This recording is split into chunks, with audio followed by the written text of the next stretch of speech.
Welcome to Tungal Online Classes. In previous video, we have discussed the concept of law of conservation of mechanical energy. So then, what is the statement of a law of conservation of mechanical energy? In an isolated system, the total energy is conserved. In an isolated system, the total energy is conserved, or the energy neither be created nor be destroyed, but it can be transferred from one form to another form. Already we have discussed the verification of law of conservation of mechanical energy in case of freely falling body and in case of simple pendulum. So today we are going to discuss circular motion in a vertical plane. Here is also we are going to verify the law of conservation of mechanical energy, right? So after that we are going to find out what is the speed of a object at a given points. Okay, see here we are consider an object is performing a circular motion in a vertical plane. So for example, consider this is a string, the length of string is somewhat L, we are attaching very small mass to the one end of the string. So after that, this string is following this path, circular path in a vertical plane. Okay, see here, in this case we are consider an object is performing circular motion in a vertical plane. So this is the center of the circular motion, and from this point to this point, from O point to A point. So this is the radius of this circular path. Here we are consider this is a length, that is L. OA is nothing but the length of the string. So here first we are going to find out what is the kinetic energy and what is the potential energy of the body at point A. So afterwards we are going to find out what is the kinetic energy and what is the potential energy, then what is the total energy of the body at point B. Similarly, at point C. So this is the point C. The first one we are going to find out what is the total energy at point A. At point A. Okay. So first one we are going to find out what is the kinetic energy of the body at point A. So in this case, we are consider the speed of an object at point A is, that is V suffix A. Here V suffix A indicates that the speed of an object at a point A. Okay, see here. Then kinetic energy is equal to 1 by 2 m into V suffix A whole square, right? So this is the kinetic energy of an object at point A. Similarly, we are going to find out what is the potential energy. Potential energy is, that is mgh. So already we know that the formula to calculate the potential energy is, that is mgh, right? So in this case, so consider this is a reference level or horizontal surface. So here the height of an object from this surface level is 0. So then the potential energy at a point A is 0 because the height is 0. So then potential energy at a point A, that is equal to 0. So that is mass into acceleration due to gravity into 0, that is equal to 0. So then the total energy is nothing but it is the sum of kinetic energy and the potential energy, kinetic energy plus potential energy. So here the kinetic energy value is, that is 1 by 2 m into V suffix A square plus potential energy is 0. So then the total energy of an object at point A is, that is 1 by 2 m V suffix A whole square, right? So this is the total energy of an object at a point A. The next one we are going to find out what is the net force acting at a point A. For that one we have to draw the free body diagram for body A. See here, consider this body as a point object. So in this case the weight is acting in downward direction and the tension in the string, it is acting in upward direction. So here the net force acting on this system, that is equal to tension minus weight. So in this case the net force is nothing but that is a centripetal force. So due to this force only that body is following the circular path. So already we know that the formula to calculate the centripetal force is, that is mv square by r. Here m indicates that mass of an object, V indicates that the speed of an object, and here R indicates that is the radius of that circle, right? But in this case, the R value is nothing but that is L. So then centripetal force formula is M V suffix A square divided by L. Here M indicates the mass of an object, V suffix A indicates that the speed of an object at a point A, and L indicates that from O point to A point. So this is equal to tension as it is minus weight is nothing but it is a product of mass into acceleration due to gravity. So in this case we are consider this is our equation number 1 and this is our equation number 2. This is our equation number 2. Okay, the next one we are going to find out the total energy at point C. Okay, see here the next one is at point C. At point C. Okay, see here. Here the speed of an object at point C is that is V suffix C. Here V suffix C indicates that the speed of an object at point C. Then kinetic energy at point C is that is 1 by 2 m V suffix C whole square, right? So then potential energy. So potential energy formula is that is mgh, right? So here what is the h value? So h value means, so in vertical plane means the height from this point to this point, at point C to surface or horizontal surface. So already we know that OA value is L and OC value is also L.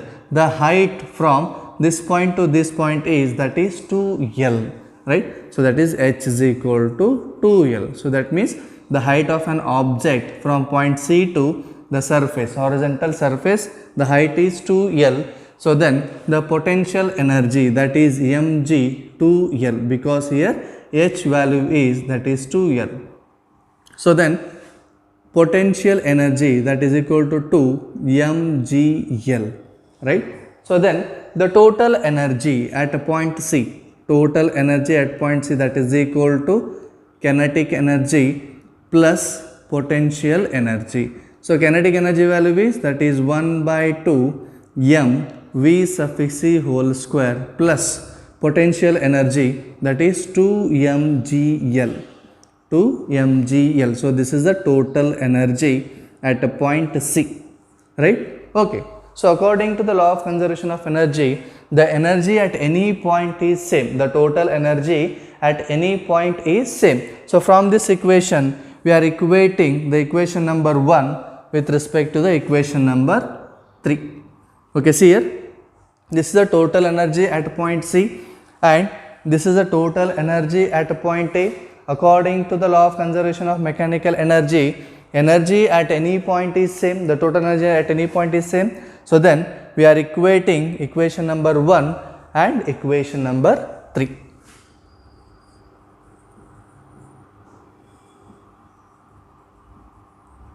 Equation number 1 that is equal to equation number 3.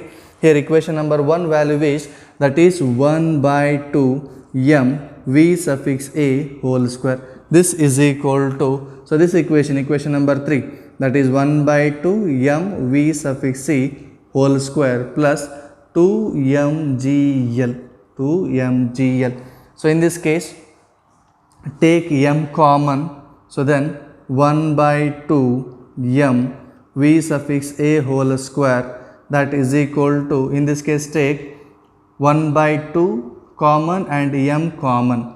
So then it becomes Vc square plus 4gl, 4gl. Okay, see here in this case 1 by 2 get cancelled, m get cancelled, then Va square is equal to Va square that is equal to Vc square plus 4gl, 4gl. So this is our equation number 4. This is our equation number 4. The next one, we are going to find out what is the net force acting at point C, right?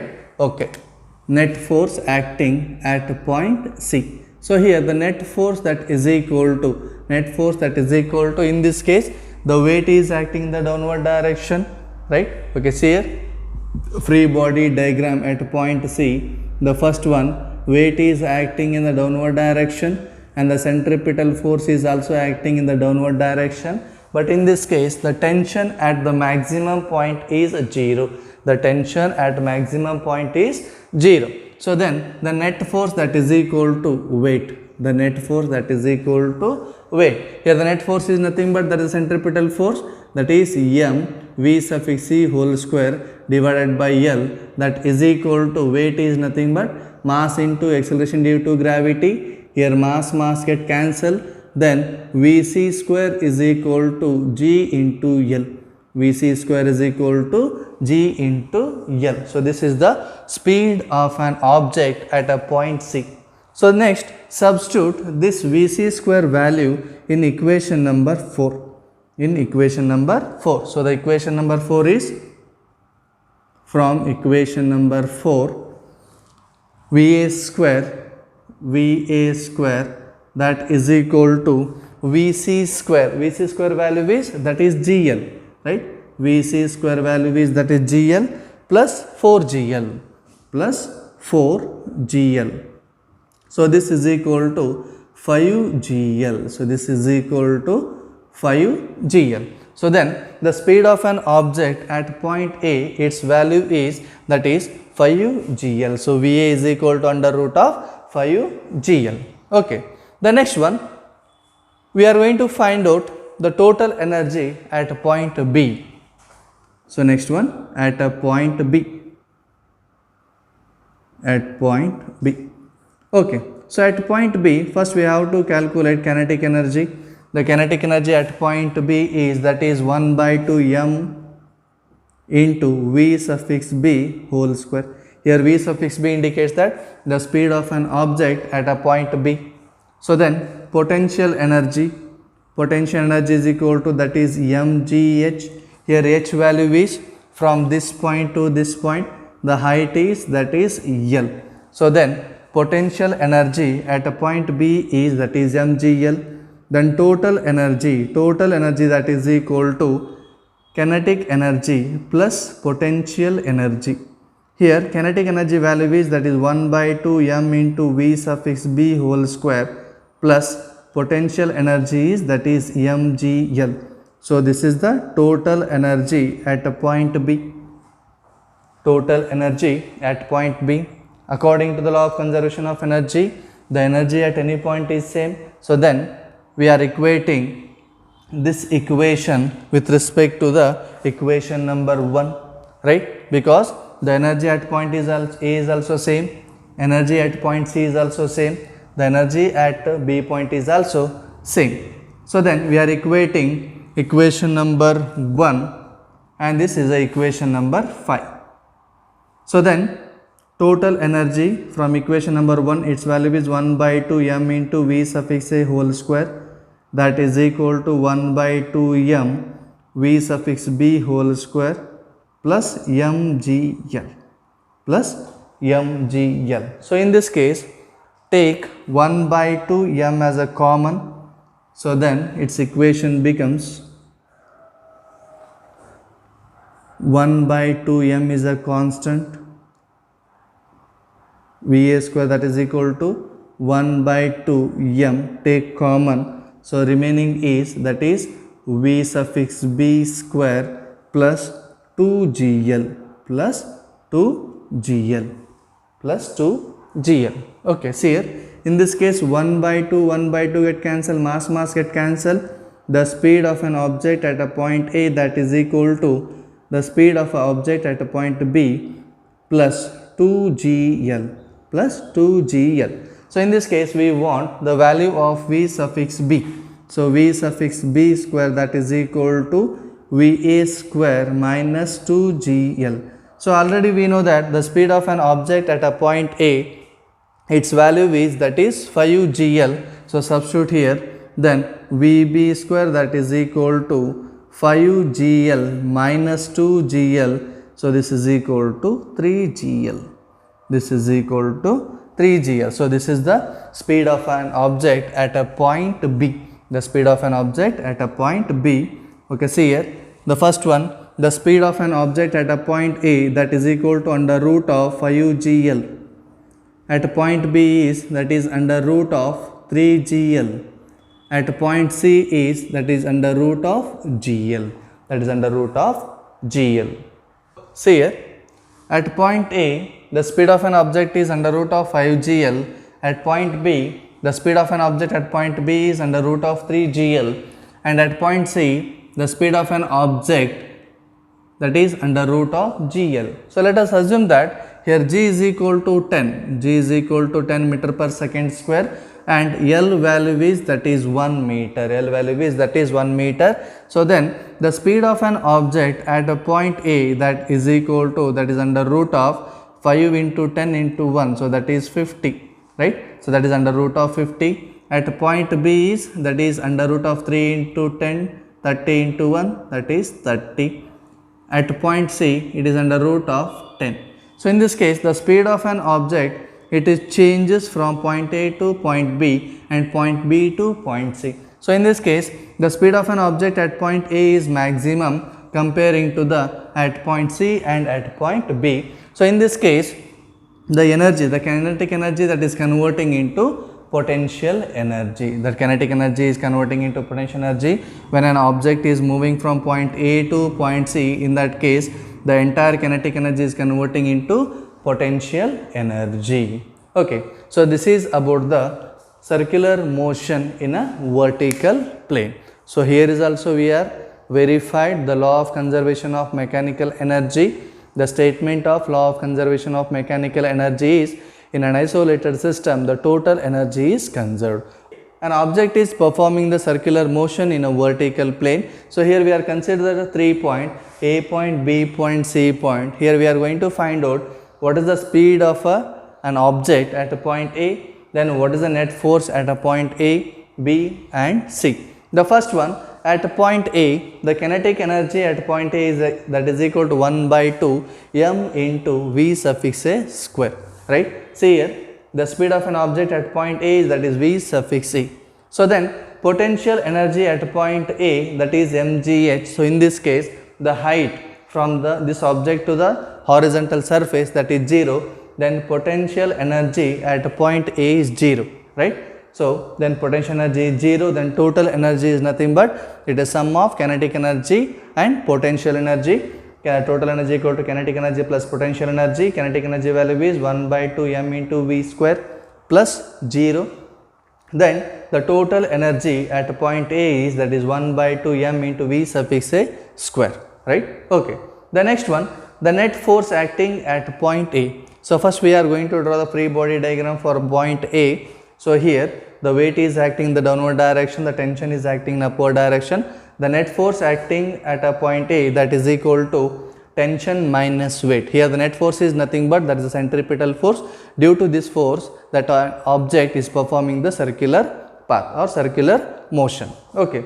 So then centripetal force formula is, that is m V suffix A whole square divided by L, that is equal to T minus m into G, right? So this is our equation number 2. The next one, at a point C, the kinetic energy at point C is, that is 1 by 2 m into V square. Then potential energy, that is mgh. So in this case, H value is 2L.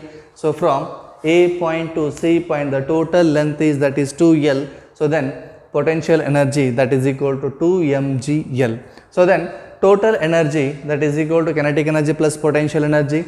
Kinetic energy value is 1 by 2 m into Vc square plus potential energy is 2mgl, right? So this is a total energy at point C, right? So according to the statement, the energy at any point is same. So then we are equating the total energy at point A, that is equal to total energy at point C.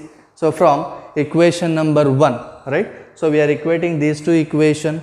Simplify this one, we will get the speed of an object at a point A, that is equal to speed of an object at a point C plus 4gl plus 4gl. So after that, we are going to find out the net force acting at point C. The net force is equal to weight. In this case, at extreme position or at maximum position, the tension inside the string is 0. So then the net force is equal to weight. Net force, that is equal to weight. So here the net force is nothing but that is centripetal force, m into V square divided by L, that is equal to m into G. M get cancelled. then the speed of an object at point C is equal to, that is GL, right?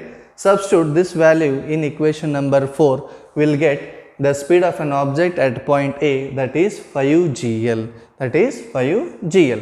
So after that, we are going to find out the total energy at point B. So kinetic energy is 1 by 2 m into v square, potential energy is mgl. So here the height value is, that is L, then total energy, sum of kinetic energy plus potential energy. So this is the total energy of an object at point B. The next one, here we are taken 1 by 2 and mass is a common term and both are get cancelled. The next one, VA square equal to VB square plus 2GL. So here we want VB square value. So then VB square is equal to, that is 3GL. So then the speed of an object at point A is, that is under root of 5GL, at point P is, that is under root of 3GL, at point C is, that is under root of GL, right? So in this case we are assuming that G value is 10 meter per second square and the length of the string is, that is 1 meter. So then the speed of an object at point A is, that is root of 50.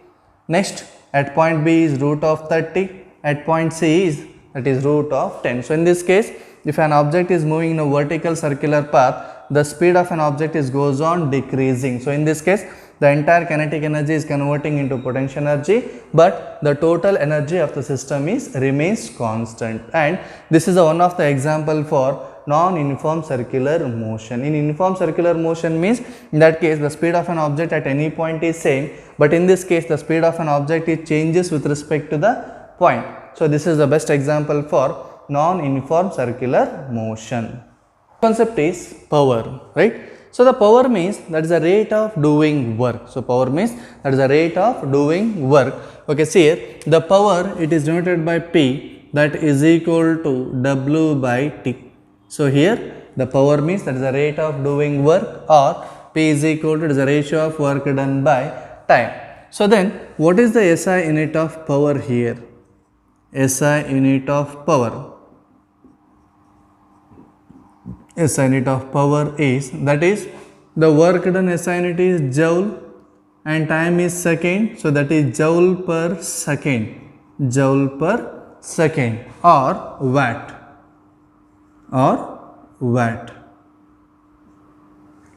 So the SI unit of power is, that is watt. The next one, CGS unit of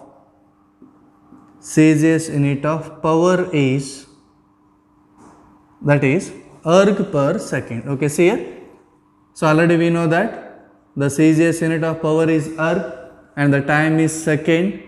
So then the CGS unit of power is erg per second. Erg per second. The next one, dimension formula of power. Okay, see here. The dimension formula for work done is, that is m L square, T to the power is minus 2. Then here the time is, that is T. So then dimension formula for power is, that is m L square, T to the power is minus 3. T to the power is minus 3. Then the dimension formula for power is, that is m L square, T to the power is minus 3. So the next one, power is a scalar quantity. It is a scalar quantity. It is a scalar quantity. Okay, so this is about the power. The first one, the power means, that is the rate of doing work. P is equal to, that is W by T. So then the SI unit of power is, that is joule per second or watt. The CGS unit of power is erg per second. Dimension formula of power is, that is m L square, T to the power is minus 3, and it is a scalar quantity, So then the practical unit of a power is, that is HP. 1 HP, that is 1 horsepower, that is equal to 746 watt. 746 watt, right? So it is very important for 1 mass. In examination they may ask 1 HP is equal to dash watt or dash joules per second. So that is 1 HP is equal to 746 watt. Next point, the area of the area of power and time graph, area of power and time graph gives work done, gives work done. And the next point, the slope of work and time graph gives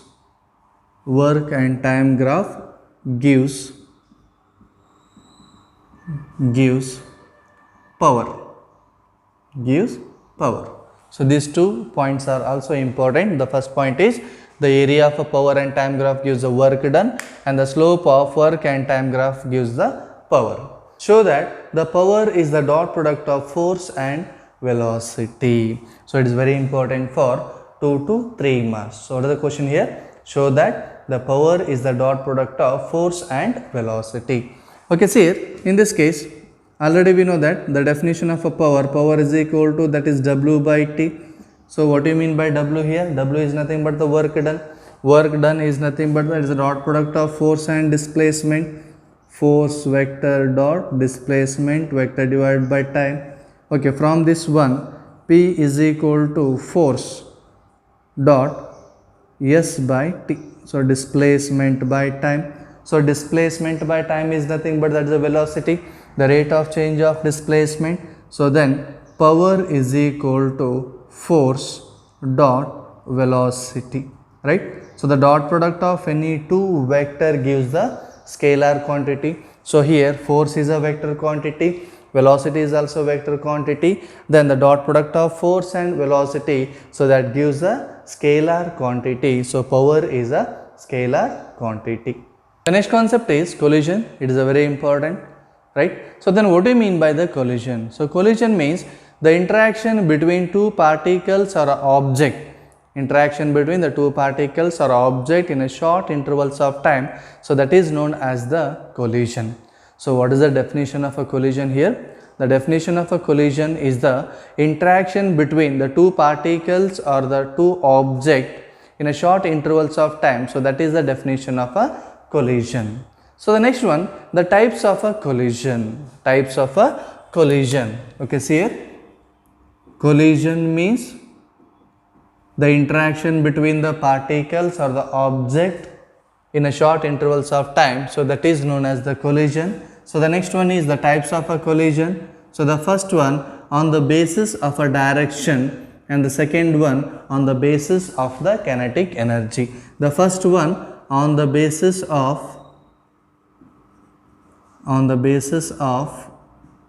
direction, on the basis of a direction, and the next one on the basis of a kinetic energy, on the basis of the kinetic energy. Okay, the first one on the basis of a direction, there are 2 types. The first one is one dimensional collision or head-on collision.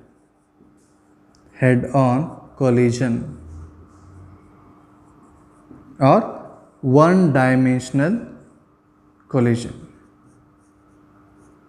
Here 1D indicates that one dimensional collision. And the second one, oblique collision.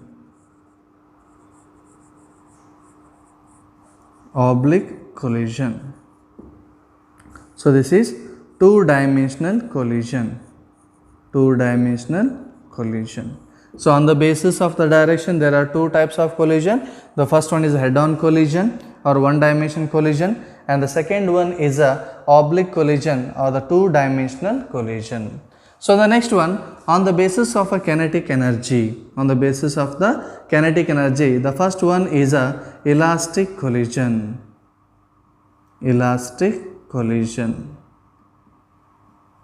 And the second one is inelastic collision.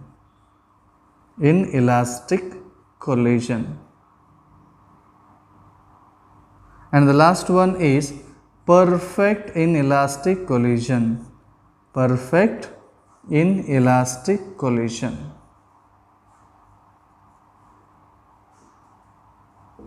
Okay, see here the types of collision. The first one, collision means the interaction between the two particles or the two objects in a short intervals of time. So that is known as a collision. The types of collision, the first one on the basis of a direction and the second one on the basis of a kinetic energy. On the basis of a direction, the first one is head-on collision and the second one is the oblique collision. And on the basis of a kinetic energy, elastic collision, inelastic collision and perfect inelastic collision. Okay, the first one is a head-on collision or a one-dimension collision. So then what do you mean by the head-on collision?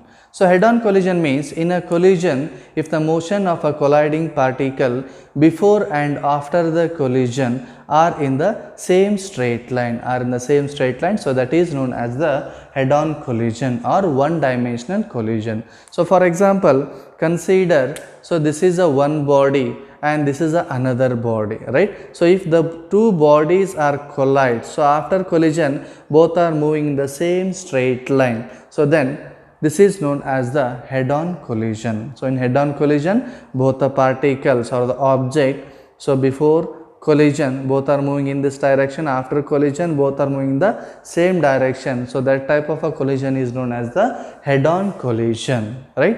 And the second one is the oblique collision or a two-dimension collision. So in oblique collision, if the motion of a colliding particle before and after the collision are not in the same straight line, so that is known as the oblique collision. So for example, so consider this is a one body and this is another body. So before collision both bodies are moving in this direction. After collision, so one particle is moving in this direction, the another particle is moving in this direction. So such type of a collision is known as the oblique collision or a two-dimensional collision. Okay, the next one on the basis of a kinetic energy. The first one is the elastic collision. So elastic collision means there is no loss of energy, there is no loss of kinetic energy. So in elastic collision, both kinetic energy and the momentum both are conserved. So such type of a collision, that is known as the elastic collision. So what do you mean by the elastic collision here? In elastic collision, there is no loss of kinetic energy. So in this case, the kinetic energy and the momentum both are conserved. So then what are the characteristics of the elastic collision? Here kinetic energy is conserved.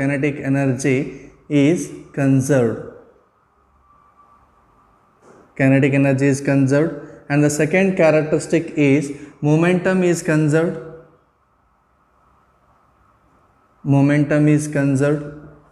And the third characteristic is total energy is conserved.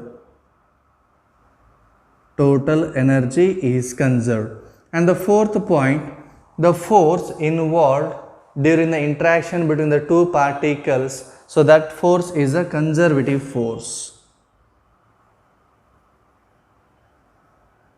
So force involved between the interaction between the two particles or the two objects, so that force is a conservative force. So conservative force means the work done by the force, it only depends on the initial and the final position of the body and does not depends on the path followed by the body. Such type of forces is known as the conservative force, and all the central forces are the conservative force. The next one, fifth characteristic. Here the mechanical energy will not transfer into any other forms of energy. So here mechanical energy will not transfer into other forms of energy.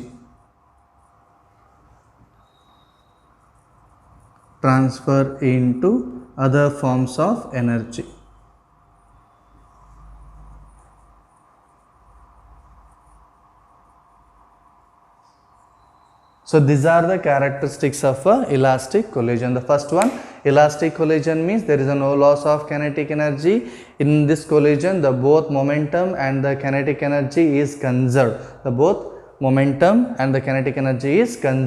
So here the characteristics of the elastic collision, the first characteristic is kinetic energy is conserved, and the second characteristic is momentum is conserved, and the third characteristic is the total energy is also conserved. So the fourth characteristic is the force involved between the interaction between the two particles or the two objects. So that is a conservative force. And the last point is the mechanical energy will not transfer into any other forms of energy. So these are the characteristics of the elastic collision. Elastic collision. Next one, inelastic collision. Inelastic collision means there is a loss of kinetic energy. So such type of a collision, so that is known as the inelastic collision. So in elastic collision, there is no loss of kinetic energy. In that case, both momentum and the kinetic energy both are conserved. But in inelastic collision,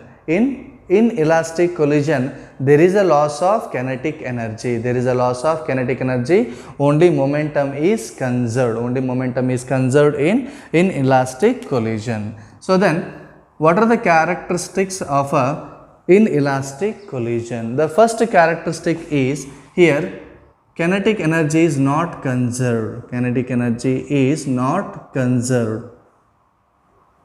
Kinetic energy is not conserved. And the second one is momentum is conserved. Momentum is conserved. And the third point, total energy is conserved. Conserved is nothing but constant. Total energy is conserved.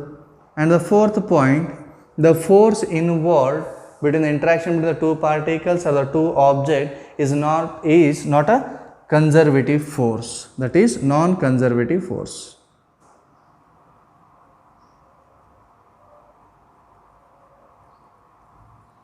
That is non-conservative force. And the fifth point, here mechanical energy that is transferred into other forms of energy. Transfer into other forms of energy.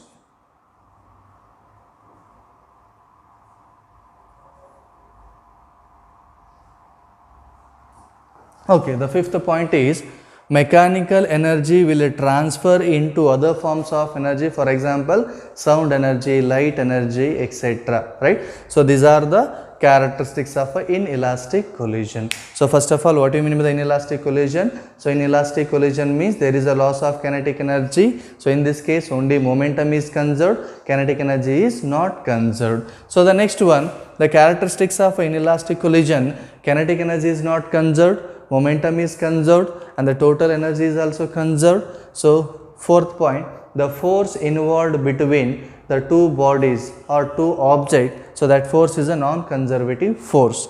The last point is the mechanical energy will transfer into other forms of energy, for example, light energy, and one more is the sound energy. So these are the characteristics of an inelastic collision. So after that, last one, perfect inelastic collision. Perfect inelastic collision. So in perfect inelastic collision, so after collision, both the bodies stick together, move with a common velocity. So such type of a collision, so that is known as the perfect inelastic collision. So for example, consider this is one body, this is another body. So after collision, both the body together move with a common velocity. So such type of a collision, so that is known as the perfect inelastic collision. So these are the types of collision. So first of all, what do you mean by the collision? The collision means the interaction between the two particles or the object in a short intervals of time. So that is known as the collision. In a collision, the particle may or may not be in real physical contact, right? In a collision, the particle may or may not be in physical contact with the particles or the object, right? So after that, the types of a collision, the first one on the basis of a direction and the second one on the basis of a kinetic energy. On the basis of a direction, there are two types, head-on collision and oblique collision. So one dimension collision, that is known as head-on collision, two dimension collision, that is known as the oblique collision. So that is known as the oblique collision. So after that, on the basis of a kinetic energy, there are three types. One is elastic collision, inelastic collision, perfect inelastic collision. In elastic collision, there is no loss of kinetic energy. In that case, both momentum and the kinetic energy both are conserved, and the characteristics of elastic collision is Kinetic energy is conserved, total energy is conserved, momentum is conserved, and the force involved between the two bodies or the two objects, so that is a conservative force. And the last point is the mechanical energy will not transfer into any other forms of energy. And the next one, in elastic collision there is a loss of kinetic energy. So in this case momentum only conserved, kinetic energy is not conserved. The characteristic is kinetic energy is not conserved, momentum is conserved, the total energy is also conserved, the force involved, the interaction between the two bodies or objects, so that force is non-conservative force. And the last point is mechanical energy will transfer into other forms of energy like light energy and the sound energy. And the last one, perfect inelastic collision. Perfect inelastic collision. So in this case, the after collision, the both the bodies stick together, move with a common velocity, such type of a collision. So that is known as the perfect inelastic collision. Okay. So in next class, we will discuss the head-on collision in one dimension case. Thank you.